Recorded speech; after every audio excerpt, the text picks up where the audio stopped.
Hello once again, ladies and gentlemen. Can we talk about Transformers? Yes, hello. This is the Can We Talk About podcast, coming to you back to the world of Transformers from our little detour from self-indulgency in Gem. We're back to what we were. It kind of reminds me, Kristen, do you remember how we stuck Grease 2 in the middle of Kill Bill 1 and 2? Yeah, because with the very few amount of listeners that we have, we also don't like them.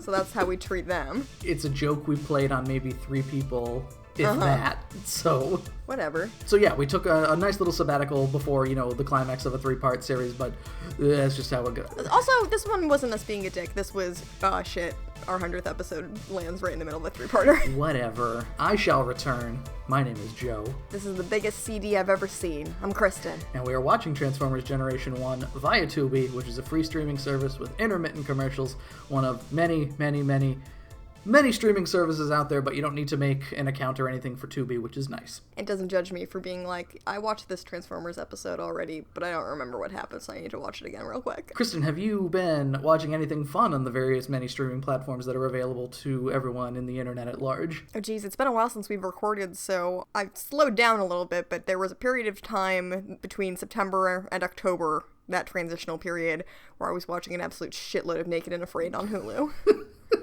And that show is ridiculous and so stupid, and it might as well just be called People Who Really Need Therapy Instead Go Naked into a Jungle and Yell at Each Other. Never had an inkling to watch Naked and Afraid. I remember when I would be flipping through the channels and I'd see it there and I'd be like, that's fine, no thank you.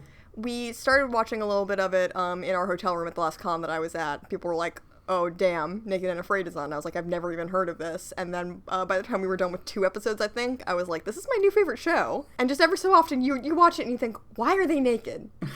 Like, they really don't need to be. There's really no reason at all why they need to be naked. Well, Kristen, what I've been doing is playing a little game that was released for PC recently called Power Rangers Battle for the Grid, which is a 3-on-3 fighting game in the vein of Marvel vs. Capcom, and it's actually... I had a feeling it would be something inaccessible to me, I think, is the best way to put it. It's actually really good, and Kristen, one thing that's a nice little thing there, you don't have to deal with any quarter circle bullshit. Oh, wow, good. There's a button you can press, and it'll just do a special move. Ah, yeah, I like the sound of that. I think quarter circles are the primary reason I never got good at fighting games. You and all of my friends, Kristen. Me and most of the Earth's population. This week is the final act of The Ultimate Doom, and Kristen, I'm going to be honest, things wrap up just a little too quickly. I'm not even sure where to start with this. Like, were they planning a 4-parter? And we're like, dip, we don't have the money for that. So all the stuff we were going to do, let's just do it really quick. Let's use Skyfire a lot because toys. It's not even like where we thought about Glitter and Gold, where they crammed 2-parter stuff into 1 part. It's like they had 2 episodes still for the Ultimate Doom parts 3 and 4, and then they just cut about 15 minutes of content. Yeah, like, I'm really, considering how much I liked parts 1 and 2, this was kind of disappointing, but I guess we'll talk about it. Also, I originally wrote it wraps up a little too cleanly, but that's actually the complete opposite of what happens. No, it's a goddamn mess, Joe. Let's round out this Doom, Kristen, and slide out of frame!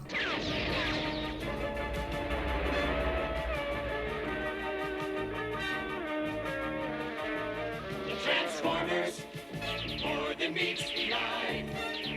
Autobots wage their battle to destroy the evil forces of the Decepticons. The Transformers, robots in disguise. The Transformers, more than meets the eye. The Transformers. Recap! So we got, Kristen, again, the evil scientist Dr. Arkville. I don't know why his name won't stay in my head. Hypnochips, Cybertron in Earth's atmosphere, you know how it is at this point. So, Spike and company go to Cybertron to pick up Sparkplug, now a mindless slave. The narrator says that Sparkplug betrayed Spike, but considering he is not in charge of his own faculties, I don't think it's necessarily a betrayal. A little harsh, isn't it? Also, they show some shots that have not happened yet, that happen about 2 minutes from now, to make it seem like there's a big battle going on and Bumblebee falls into a volcano. Yeah, what were you watching? The Ultimate Doom Part 3, written by Dick Robbins, Bryce Malek, Douglas Booth, and Leo DePauw. He was my favorite character in Grease too, who was part of the T-Birds. with teleplay by Leo D. Power. Hey, I'm Leo D. Power. For those of you keeping track at home, Dick Robbins, Bryce Malek, Douglas Booth all have writing credits on all 3 episodes, and the teleplay is just by some asshole is such a dismissive way to put it, but... It's hard not to imagine they just kind of walked into the office, looked around, and was like, who doesn't look busy? Writers are poppin'. So, we start Kristen with Sparkplug just pulling the alarm, alerting the Decepticons here. Everybody's kind of standing around awkwardly, and we start again with Spike, tears in his eyes, just going, Dad! Sparkplug's like, as though he is grasping his own wrist and pulling his hand away from the alarm. Forgive me. Is he mind-controlled or not? And then Bumblebee's like, we gotta get out of here, and runs directly into Shockwave, he just stands, standing for somebody to run into him before he's just like, aha, intruders. He needed something to do. He's like, yes, ready for action. Destruction to all trespassers, declares Shockwave, who could have said that before coming in the room or anything. He's ramping up to it, Joe. Give him a second. So Kristen, Soundwave appears, and I was going to write Thundercracker and Darker Thundercracker, but as it happens, it's just 2 random jets. Hey, Joe, I noticed that a lot in this episode. They just got jets sprinkled everywhere. Brawn also offers them a magazine subscription. He turns, and as the Decepticons are like, hey, you can't escape, he's like, oh, you can't offer you a magazine subscription. So Transformers have magazines. Metal magazines. Or is that like a fun thing that he learned from Spike? Gun magazines. Whoa. Kristen, they don't have to reload their lasers. What is Brawn doing? He's so crazy. They talk about save your ammo later, and I was like, your goddamn guns are lasers. Save your batteries, please. Joe, I keep forgetting who Brawn is. And he did so much in this episode, and every time I looked at him, I'm like, are you Gears? Brawn is the little Jeep guy who makes all the funny jokes. Well, Joe, that Gears... implies the jokes are funny. How am I supposed to know? All right, there are 1 or 2 things that Brawn does in this episode that made me laugh. Okay. I think I will start to remember now. I am really running out of time to remember all these names. So, Brawn does what he does here, just making short work of the jets and he does some fucking Tai Chi or something. Shooting Soundwave, does all that he can to get the Autobots out of there, and he could just be competent when he needs to be, I guess. Are we also 100% sure that's Soundwave? I don't know how often there are, 2 separate cassette guys. I would assume that it's Soundwave. If it was a guy who sounds exactly like Soundwave, sure, that they have just a bunch of them on Cybertron, why not? Because, at some point, if they're copying and pasting a shitload of jets in there, but they're like, we still need more people, they can't have, 4 jets. So Brawn calls Soundwave tall, dark, and gruesome, which is racist against sunglasses and mouthplate transformers. Wow. Very rude. It sounds also like he's saying, yeah, we're enemies, but wink noise. The goal was to wink, but then I was like, how do I make a wink noise? Shockwave goes, stop the human! Again, forgetting that he has a gun hand, and... he doesn't feel like it.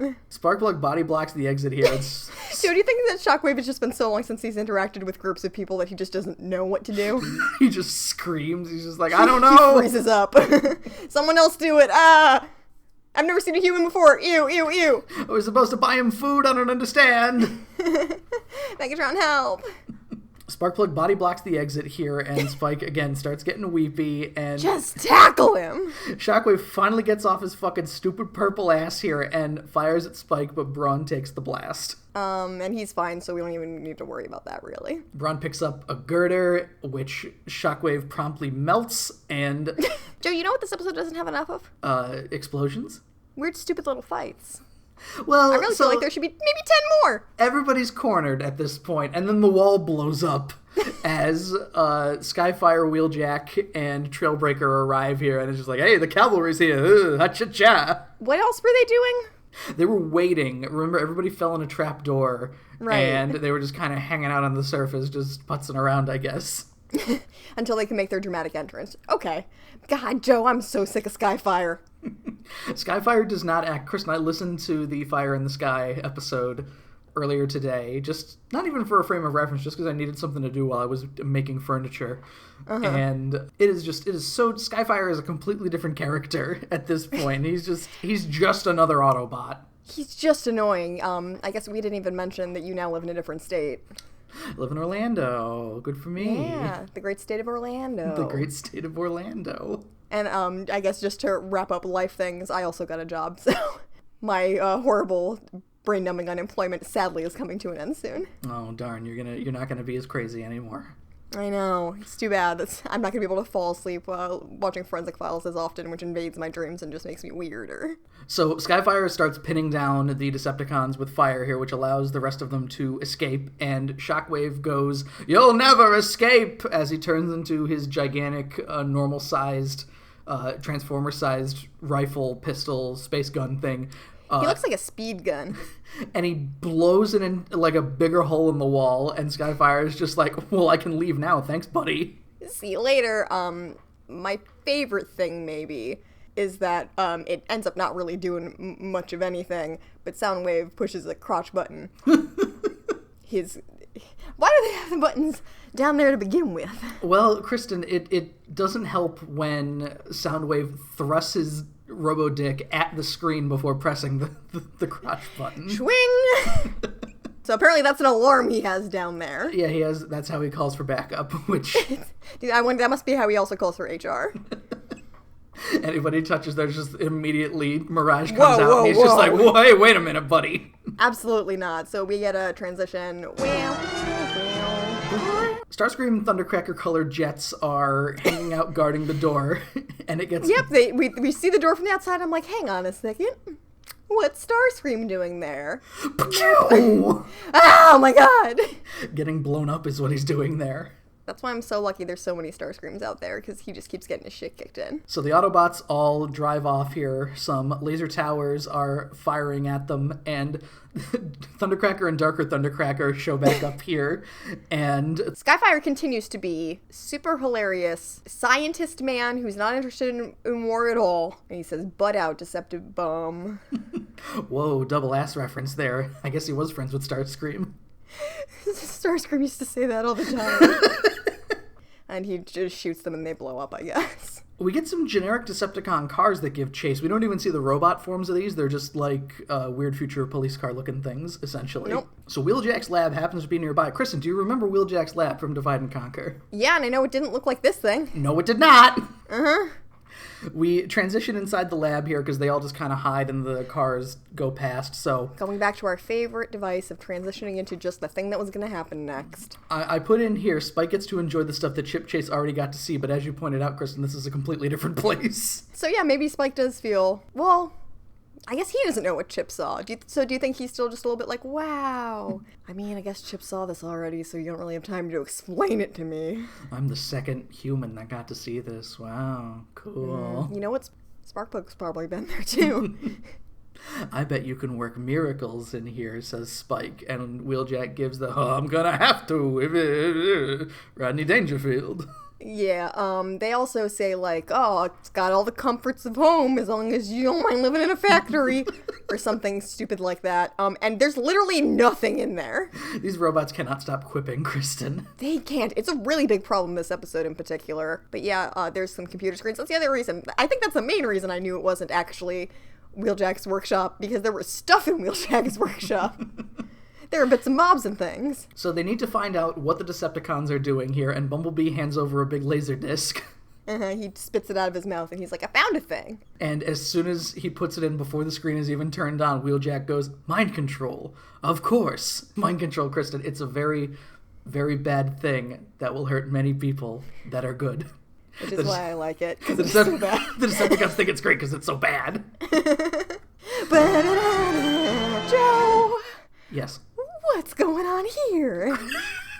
I gotta say, there are actual jokes that made me laugh in this episode, and then there's just surfing Autobots. And apparently they have time to be doing this shit where they get those surfboards. Everybody's going surfing Cybertron. No, Joe, they're on Earth, and it's very serious because these tidal waves are going to tear Earth apart. Kristen, we sit on a shot of them for so long with this happening, and then it's just all of a sudden Optimus is just like, oh, wait a minute, there's something going on in my early warning scanner, and Ironhide's like, weird, me too, and like they look behind them. It's a big fucking wave! Wouldn't you know it? It's almost like they're in the ocean. Here's another question, Joe. Yes.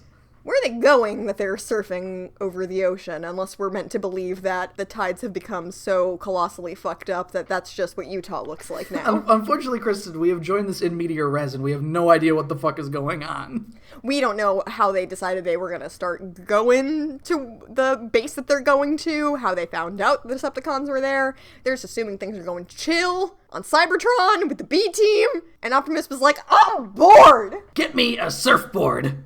Get me 5 surfboards. Wheeljack invented surfboards before he left. And then Blue Streak slides across the screen here doing jazz hands as he goes, surf's up, and I'm talking up, Scoob! There are some pretty funny pieces of animation in this episode, and Blue Streak doing a little bit of a wobble like, whoa! Somehow making his surfboard go faster than everyone else's surfboard. I'm a fan. Optimus also says, Kristen, that apparently this is going to take them to the Decepticon underwater base, which is not where they end up, by the way. No! I don't remember him saying underwater, but I don't see why he would say that as opposed to literally anything else in this situation, because none of it makes sense. It's possible he did just say Decepticon base, and I inferred underwater Decepticon base when we're just talking... Weird, because they're on water? When we're just talking about the place that we see after a banana transition here to Hypno Hard Hat Men building, So it's not quite a dam. This is essentially a dam plan, what they are doing here. It just looks different than the other dam plans before, so I guess they built their own dam. Their own hydroelectric generator, I guess. Yes, which are just big wheels, of course. That's how that works. Big wheel keep on turning. Proud Starscream keep on burning. That doesn't go great later. And Dr. Arkeville is like, okay, cool. This seems like everything's... I'm not suspicious anymore, at least for this scene. Things are going great. Rumble then trips one of the hard hat men and goes, lazy, lying down on the job. You fucking get up, man! I keep thinking Rumble is a reflector. He is the same general color as a reflector. He just doesn't have any green on him. When he doesn't have the Rumble bits on, I just can't recognize him. The reflectors don't have sunglasses and Rumble does. I know, we've been over this! I got better later, because in this episode, a little bit later, when there is a reflector hanging out, he does have a big shutter thing in his chest. Which I'm like, oh, makes sense, camera, got it. There we go. So, Megatron's plan, Kristen, a dam plan. Hit a big fucking wave to hit this sea funnel, not a dam, a sea funnel plan. Yep. Much like there's a difference between hologram and hologram plans, there's a difference between dam plans and sea funnel plans. So is it the sea or is it the ocean? I'm confused. Megatron wants to know where the other funnel is, because apparently they need 2 of them set up for 2 separate waves, I guess, or something like that. I forget how exactly it plays out, and... They just have 2 of them, I don't know. Dr. Arkeville is just like, so, okay, Megatron, I understand that you want to set this up right here, but if you do that, when the wave hits the hydrofoil or whatever, it's going to destroy everything, and all my hypno-chip slaves are going to drown? He expresses this concern to both Megatron and Starscream, and neither of them cares. Starscream's literal response is, who cares? Since they need to just get stuff a-rolling, Megatron's like, Starscream, set up the fucking generator thing, please. Goddamn, just standing around doing nothing. And Starscream's arms are crossed, all sassy, like, Megatron, your plan sucks, and you should die, and fuck off. So, haven't we already been over the, like, hey, Starscream, cut the shit out in this chunk of episodes? Yet he continues not cutting that shit out. Multiple times. Kristen, Starscream cannot stop from being just full of piss, unfortunately. No, he can't. He is just salty piss. Megatron then tosses the generator directly at Starscream, and... He catches it, it's fine. It looks like a big monster truck tire. And Dr. Arkeville is still here like, okay, cool, like, drowning. You know that the humans are gonna drown. And Megatron's like, yeah, I thought you guys liked the ocean. You like swimming, right? So, have fun with this free ocean I'm giving you. So, Starscream finally goes off to set up the generator, and Megatron, like, goes down on one knee and leans into Dr. Arkeville and is just like, okay, so you can't talk to Starscream anymore? You just can't. Don't listen to him. Don't talk to him. I don't like you guys together, so just cut it out. I'm vetoing this. Dr. Arkeville immediately goes, maybe Starscream is the ally I've been looking for. My weird predictive dream I had was kind of close, except nothing actually happens and my dream was way better. Rumble is hanging out on a ridge now as Megatron comes up and asks if the tidal wave is coming. And Kristen, I laughed. No! Rumble's eyes just push out. Rumble's eyes zoom out like he's fucking Bender. And that's how he sees further. The tidal wave is coming and will be hitting shortly, to which Megatron has his little Megatron laugh as he says that it will be energy by the astroliter. Wah, wah. Something like that. So apparently, Kristen, the Autobots aren't on the first wave, because the first wave hits and starts generating energy and everything, and... So there's clearly, like, big waves in front of them, and they're still just, like, cannot grasp the concept of waves until there's one right behind them. Big waves keep on turning, proud Autobots keep on surfing. Yeah! Rumble then is just like, the Autobots, they're riding the wave! They're really on the cutting edge of all new media. That rips, I guess, Wow. is surfer lingo, I think. Yeah, probably. Anyway, their tie-dye shirts are really cool, but Megatron is not scared. He's not intimidated by their long blonde hair. I was gonna say maybe they're many, many braids. They're riding to their doom. We haven't established how yet, but okay. End of segment 1 here. The Autobots really don't have a plan for how to avoid... No, and like neither does Megatron really. Because what ends up happening is he's like, yeah, they're coming to their doom. And then they show up and Megatron's like, I'm fucking leaving, bye. The Autobots I got the shit I needed. The waves and the Autobots all crash into the turbines here, and... And they just, like, literally crash. They wash up on shore because they didn't have a landing plane. It's not as though they can fly or anything. So everyone's fine, though, even though they're, like, ankle deep in water here, just kind of getting out like, oh, fuck, oh, that was a bad idea. What? Damage report. And it's like, yeah, we're good, don't worry. Well, Ironhide is good, and that translates to, yeah, everyone's fine. Ironhide's the only one who gives the seal of approval, and everybody else fucking... They're choking on seawater. Blue Streak's arm is backwards, and he's just like, I'm alright. Yeah, I'm fine, don't worry about it. Oh, we're leaving now. Okay, I'll be right back here. Yeah, then Megatron just leaves, so all for nothing, basically. Mm-hmm. The Autobots wonder what they're going to do here, but they decide to rescue some Hard Hat Men because, of course, the Hard Hat Men are indeed drowning, much like Dr. Arkeville predicted. Yep. So even Dr. Arkeville, he is clinging for dear life onto a broken, like, piece of jagged metal, and he's got to hold on to that thing because, you know, with that metal arm, he would sink like a rock. Starscream then comes out of the water here like he's fucking Swamp Thing, and... Piss! So Megatron left Starscream there, too. He grabs onto Dr. Arkeville here, saying, Megatron is done with you, but I am not! And then Kristen... He gets, like, slam dunked into him. He gets slam dunked into Starscream's cockpit, and the music gets really loud for no reason. And it sounds like the fucking Dragonzord flute. So that's what Starscream is up to. We get a transition again here. There's Reflector. Yeah, hey, Reflector's here. And he's like, Megatron, the cubes are secured. In his weird normal man voice. We learned that Starscream was apparently left behind to oversee the next tidal wave, even though both of the generators have been fucking destroyed. Also, like, no, come on. He got buried and just didn't surface, and Megatron was like, cool, see ya. Apparently, Kristen, with one more tidal wave, they could power up Cybertron forever with the Energon cubes that they already have. That's not how that works. And then Reflector's like, but what of Dr. Arkeville? Megatron's like, I don't care. Woo! And that's that. We see Cybertron. The Autobots are still hanging out here. They report to Optimus that Wheeljack is just finishing up something to counteract the hypno chips. If it works. It looks like those electronic air pumps that come with air mattresses. They're gonna hook a hose up to it and stick it in Sparkplug's mouth and just see what happens. Blow up his brain, and then there you go. No brain, no hypno chip. Exactly. We cut to the Decepticon base here as Spike is doing some tactical espionage. Joe, this is one of the other animations I really liked. Was it Shockwave using his weird glowy chest like a spotlight? That's pretty fun, but it is just the way that and the speed at which they animate Spike running and dodging behind things, because his limbs feel like they're flopping everywhere. Everybody's really fucking weird and lanky in this episode. Yep, and again, it feels like he's going just like slightly too fast, so he's doing like I'm hiding, you know? Yeah, exactly. He might as well be waving his arms over his head. So Shockwave picks Spike up here, and here we have the interrogation in air quotes kind of scene, basically, where Shockwave just you just say, like, tell me where the Autobots are, and Spike's like, no, and then, like, he gets a gun pointed at him. Because Shockwave asks it a good 4 or 5 times. Where are the Autobots? I'll never tell you. Well, here's your human father. Here, kill him. This is your last chance. Like, no.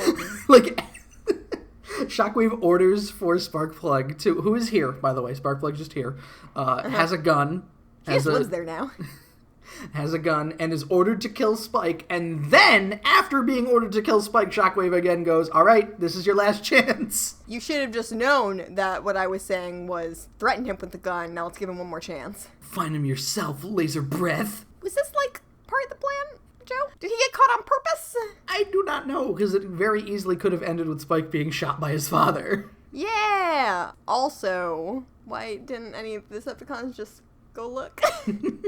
And then on the last one, where are the Autobots? We get right behind you, and wow, they are in shock for so long that Wheeljack gets to turn on the hypnochip machine, and it disables Sparkplug's chip. So finally, here we go. They embrace. Oh, Dad, son, whatever. So laser blasts kind of interrupt all of this. Yeah, and someone, I can't remember who, is just kind of like, we need to leave first, guys. Come on. Yeah, it goes, everything's all right now between Spike and Sparkplug, and then... It's really not. No, it isn't. Run! So there's more jets just there. More generic jets, and my favorite joke of the episode where Brawn goes, I'll get the door, as he runs directly through the wall. I also did like this. Especially because they really could have just shot it. Brawn, nah, he chooses not to. He says it, like, before running into the thing, so it's like, okay, cool, he's gonna open... Oh, no, he ran through it. He did indeed get it, so Skyfire's back again. I'm still annoyed with him. He's boring. He says, all aboard. And he opens, like, a top cockpit, and people start going in toward that. He has a bottom one that they could drive into. And most people, drive into his ass, but Spike and Sparkplug decide to get into the human-sized cockpit that he has for some reason. So they can really enjoy their view of Earth being torn asunder. Sparkplug thanks everyone for not giving up on him, especially Spike. Spike, who is wise beyond his years, says, you never quit on the people you love. It's a fucking Pixar movie. And Brawn, who can hear this for some reason, goes, mushy. But true. I had to give my 2 cents. Anyway. Ba-na-na-na. So now we're on a tropical island. Where the Decepticon ship landed, and we see the shot of Hard Hat Men loading cubes onto the ship here. That was at the beginning of part 2 for some reason. What are they doing? When did this happen? Where are those coming from? And now Optimus's recon team has changed because we've got Cliffjumper and Mirage all of a sudden who are just kind of hanging out. I'm gonna blast Megatron's smile off his faceplate, says Cliffjumper. Scoob. All talk, no action as usual. Optimus is like, actually, what you will do is hit a human. So you're not going to do that. Yeah, do you remember in the first episode, Cliffjumper, when you had a clear shot at Megatron and you could have hit him, which might have prevented all of this, but then you didn't, and... Nope. So they're going to enact some more stealth plan. So they need to get Megatron away from the ship before they can attack, because apparently that's where they can turn off the hypno chips. I was going to say, shouldn't they get, like, the people away? Because you know what's in the ship that explodes, but whatever.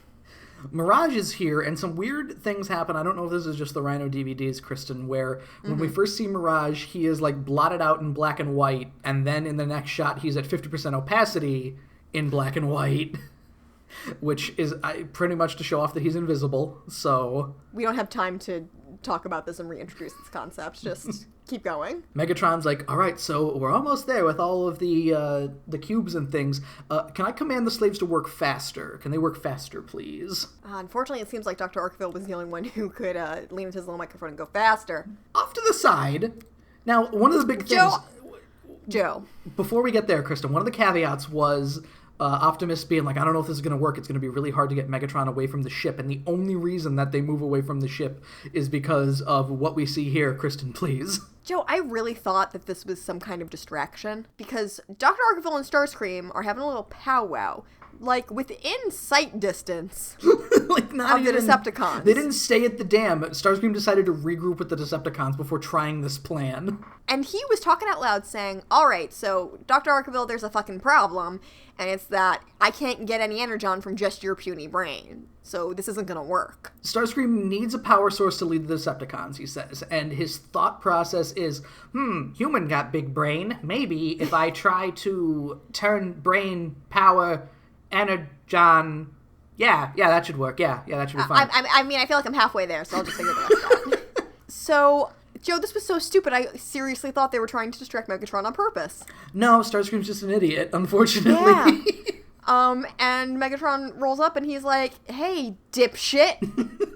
What the fuck did I tell you? That's mutiny, Starscream. After Starscream again declares that I will lead the Decepticons with an energy source. This has never happened before. This is so unexpected. And the penalty for mutiny is termination. Wow. No. Kristen, I'm starting to think, much like battles between Optimus and Megatron being a dime a fucking dozen, there are so many plots that are Starscream does something to raise the ire of Megatron, and it takes like until Megatron is literally dead and rebuilt for him to just be like, you know what, fuck Starscream. So yeah, we start segment 3 here, and Starscream's like, what? Nope. And just slam dunks Dr. Arkville back into him, flies off, and he says he's gonna be back. I shall return. And we don't see him for the rest of the episode, which is too bad, but we have plenty going on. And that's the end. So, Kristen, how does that feel that the very beginning of segment 3, when it looks like not much is wrapped up, that's the end of Starscream and Dr. Arkville? Considering they just decided that they were going to be a plot part of this as well, I really don't care. I just miss Starscream. Skywarp looks back and is just like, Megatron, the Hard Hat Men seem to be loading cubes off of the ship. What's going on there? Mirage fades back into frame. Joe, I don't know if you noticed this. They didn't, they didn't feather his edges. So, Kristen, a funny thing about this that the Transformers Wiki tells me is essentially the masters that the Rhino DVD had was an animation error where Mirage just simply did not reappear in this shot. So I had a feeling it was something like that, because, Joe, it looked fucking terrible. So what they did was take a taped version of the previous airing of this episode, I believe, and oh my god, crop all of those frames and basically stick in, not color matched either, not like color corrected, way brighter than the version. He's all that fuzzy Rhino around got. the edges. Yes.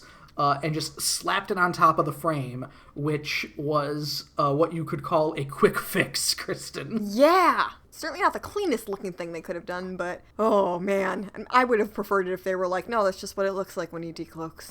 If you notice as well, or you may not have because it's a bit more subtle, most of the time that Shockwave talked in this episode, the masters that Rhino had, his eye was not lighting up. So they went in... That I didn't notice. They went in and freezed the shot of Shockwave and just put in a glowy effect over his eye when he talked. Because his eye is supposed to blink when he talks, Kristen. Here's the thing, Joe, and other people's mouths shouldn't move when other characters are talking, but that still happens. It's one of those things where I feel like Rhino is trying to tout, like, oh, remastered, and then this shit happens where it's just like, animation errors! Oh, fuck! We actually need to fix it, shit! Oh, no, oh, God. Mirage is decloaked. Yeah, Mirage decloaks here, and it looks terrible, and he dunks on Megatron, to which... I don't know why Mirage does this now, other than, I guess, the surprise of, like, oh, Megatron's distracted, now the other Autobots can run up on him. But sure. Megatron's response is, an Autobot? Here? And then, no, correction, Megatron Autobots. And the Hard Hat Men There's several of us! The Hard Hat Men are gone, so they can all safely have their robot fight here, where the Jets start, like, dive bombing the Autobots, but Optimus just, gets rid of Thundercracker, gets him out of the way. Clips his wing, and he just, like... Rumble gets the jump on Mirage somehow, which I feel... Is this not the first time? I feel like Rumble and Mirage have fought before. They have a thing going on, a fun little rivalry. Top 10 anime fights. They have to do, like, a tactical retreat here, like, kind of hiding behind a hill as Prowl goes, we're outnumbered! And I don't think they are, is the thing. It turns out we're just really bad at this, but it's kind of mean to say it that way. Especially since Starscream left, that leaves, like, Soundwave's not here, I don't think. So it's Megatron, 2 jets, Rumble, and maybe Reflector. We don't see Laserbeak or Ravage at all in this episode. No, Soundwave doesn't have a lot to do in this episode, unfortunately. Maybe that's why things went wrong. Prowl is just like, we gotta retreat and come back later. And Optimus, at this point, Kristen, we add the ticking clock element of... Now he's a scientist. No, Prowl, because the next time Cybertron passes around Earth will be enough for it to destroy the planet, I guess. I mean, I don't know that for sure, so I guess we just have to trust him. They need reinforcements here, which arrive just in the nick of time in the form of Skyfire and the rest of everybody. Joe, here is where I noticed another animation error. Ooh. There's a shot of everyone on the ground, and you hear Skyfire, and I noticed first because Prowl's mouth was moving when Skyfire was talking. And then before they cut away to show, oh look, it's Skyfire's here. So only Prowl's face was moving because he was talking, and then his face just disappeared. And there was a frame where he had no face. Oh, he was just empty. No face. Mm-hmm. Yeah, none. So he said his piece, then took it off and put it in his back pocket. Put it back on later when he needs it. That's how you can remember Prowl, Kristen, the man with no face. I absolutely definitely thought that he was Ratchet until this point. Whatever. He's white! Okay? He's white and he's got a spiky head crest, so both things that Ratchet has, yes. I could have been way further off. All right, here, this might help, Kristen. And I guess to be fair, I was looking at him going, I guess that's Ratchet, but he doesn't look right. Prowl has door wings, and Ratchet does not. Okay.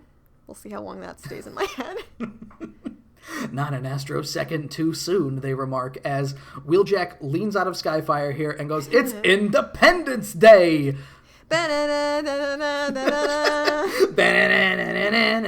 all the heroic, patriotic, hard hat men all stand at attention. Start at attention and salute and go, wait a minute, what are we doing? We love America, not the Decepticons. They start marching, they drop the Energon cubes, and they go and have a barbecue. Wait a minute, it's April, who cares? It's Independence Day!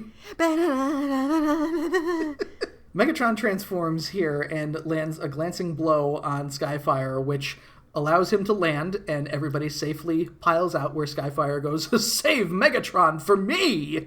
No! And he runs out of frame. So, and then there's more robot fight. Rumble rumbles, which almost takes out Rumble Tumble Bumblebee here. Yep, and Tumblebee. Bumblebee is well aware of this because he goes, not again! And he does a little Island of Deception, grabs a vine, swings, banzai! Kicking Rumble into the crevice as Rumble walks over with his stupid dumbass face and he's just like, die, way to go! So Rumble's dead. Poetic justice. Rumbletic justice. Optimus wants to fight... Seismic justice. Optimus wants to fight Megatron here, and Megatron is just like, well, you know what? The Earth is basically fucked, so I'm just gonna leave? Yeah, he's like, yeah, buddy, I don't think so. And he just gets into the ship, and it closes, and it flies away. And Optimus is like, oh, man! Bye! Aw, beans. The rest of the Decepticons as well are just like, wait a minute, Megatron left without us! Oh god! So yeah, Thundercracker and Skywarp transform, and they're like, okay, I guess we're going back to Cybertron too. Thank god we're jets. So, a giant tidal wave is approaching here, now. And Optimus goes, oh my god, that tidal wave can wipe out all of life on Earth if it hits... What about the fish, Optimus? What are fish? Shut up.